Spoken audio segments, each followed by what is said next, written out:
up, everybody? Chuck the Comic Guy here. Episode 1 of the Chuck the Comic Guy podcast. And let's just get this going. This is my first episode. I want to say hi to all my friends and followers on TikTok and Instagram. Follow me on Chuck the Comic Guy. Post all the stuff that I'm collecting, new stuff, old stuff, back issues. Part of the reason why I wanted to start this podcast was just I feel so inspired by other collectors and content creators and people that appreciate and enjoy all styles of comic books. And so that's what I'm here to do and share and discuss things about is comic books. So thank you for taking a listen to this if you get a chance to. And just like and subscribe. Follow on Spotify. I have a YouTube clip for all this stuff. And that's where I will be for the podcast side of things, posting these things. So I just wanted to start off with things that are coming up is Free Comic Book Day. And there's a lot of hype over some titles that are going to be released on Free Comic Book Day. Mainly the big ones are the DC Sonic crossovers, the Energon by Image, which has the cover photo of Mask. That's going to be their new comic book that's coming out. That's sometime in the summer they'll be releasing that. The other big one is going to be Dungeon Crawler Carl. That's off of, I think there's like a book that might be part of that too. So that's going to be a big one. And there's a new Street Fighter comic. So a couple Sonic comics, honestly, that are going to be, one's crossing over with the Batman DC universe. And then there's going to be just a stand-and-load one. So that one would be kind of cool. Greatest American Hero is also another one that I think would be fun to collect because that was such a crazy show back in the day on the 80s. And I don't remember many details about the characters, like the names or anything, but I remember it being on all the time. And if I ever got a chance to watch it, I would totally check it out. So look out for those titles in stores near you. Free Comic Book Day is an amazing event. And just to emphasize the purpose of Free Comic Book Day, it's not just a day to get free books, but it's also to support the comic stores that are out there that, can definitely use the business. I'm just kind of I'm in the Metro Detroit area, and there's not very many not many comic stores directly next to me. I mean, a handful. There's quite a few outside of my direct region that are just spread about, but I think that kind of represents the whole, like every state as a whole. You kind of got these busy areas that have comic book stores, and then you kind of just get this distance between them all. So the more we can support the local comic shops, the better. Go in there, buy some other books or any other merch or anything that they're selling. They usually have other things that are cool, like action figures or statues or omnibuses, and so that's a good day to, it's just kind of a day to recognize comic book stores. So, but yeah, Free Comic Book Day, and then a big, like I said in the beginning of the intro, is the reason why I'm starting this podcast is that I have been really inspired by the comic book community and seeing all the cool stuff that they're sharing amongst each other, and just knowing that there is a group of 40-somethings like me that came from the 80s and 90s comic book craze where a lot of things were mass-produced and in heavy rotation.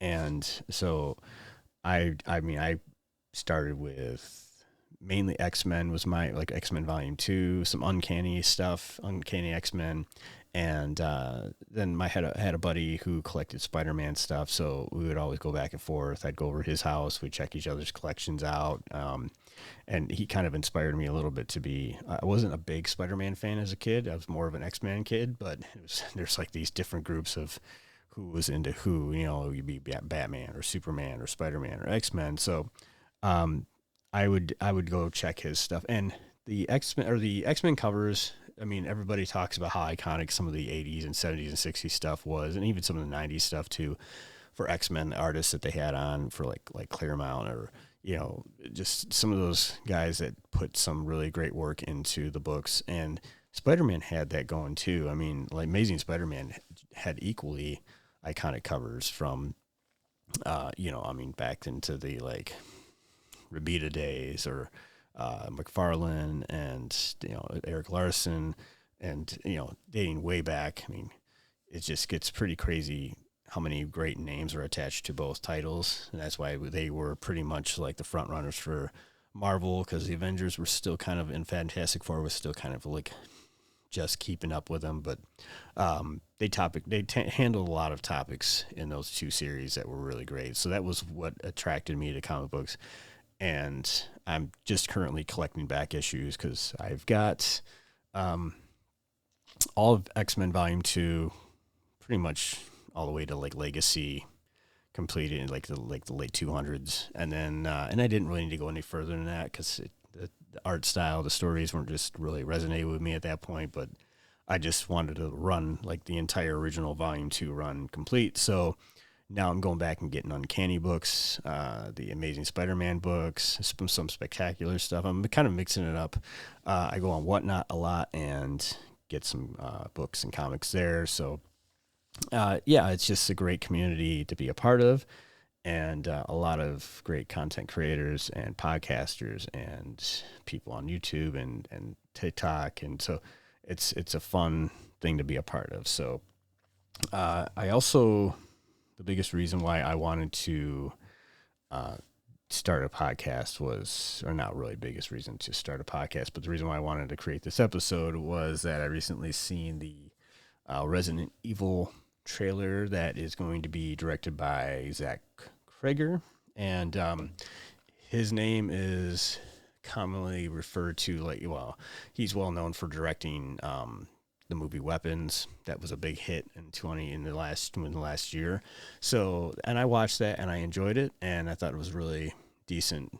Like, it was kind of original, weird, and quirky, and in that horror genre, which I really, I like horror films as well, but I think he did a good job with that. And so when I seen the Resident Evil trailer get released, I know that this is going to probably not be too appealing to say to people who are looking forward to it. I wasn't a fan of what I seen, so I just feel like this is one of those weird things where they just they didn't really want to hit the actual core material. They're trying to go a little outside the box with it, and it almost has the same feel as like a movie that is like created that could have been a standalone film for anything. They could have been titled anything, and then the studio decided, well, we're just going to name it Resident Evil because it's similar but different. And I know that there's some discussions about it actually being connected to the series. It's just kind of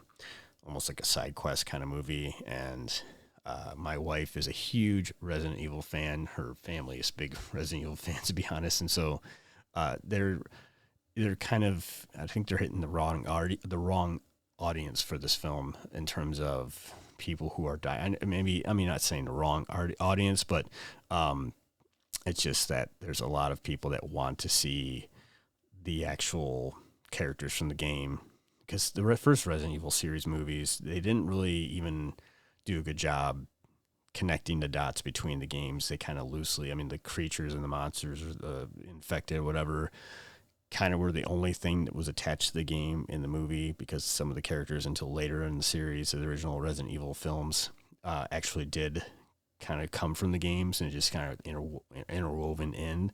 And so then there was Welcome to Raccoon City, which was the next reboot that came out 2 or 3 years ago now, and that one actually did a really good job of capturing the game, and just kind of, it was like basically a fanfic for the most part. It had all the characters from Resident Evil 1. It had the mansion. It had all, it was basically Resident Evil 1 done in film style. And had they continued on with that, they could have easily just kept doing the same game, like the games corresponding to, in in sequential order. So like they could have gone Resident Evil 2 and a Nemesis and so on and so forth in film style. And I think that the one thing that most people are, or some fans are disappointed by, is that there's so many animated videos of, or animated films that Capcom has released of Resident Evil that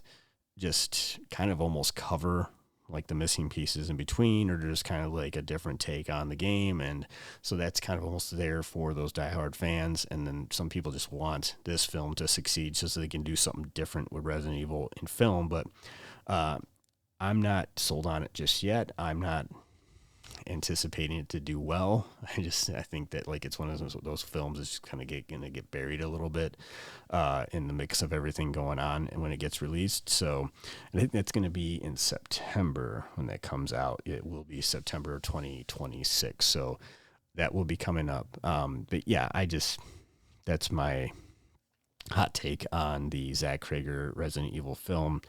And yeah, so quickly diving back to comic books, again, with Free Comic Book Day and everything else going around, make sure to support those businesses, those shops.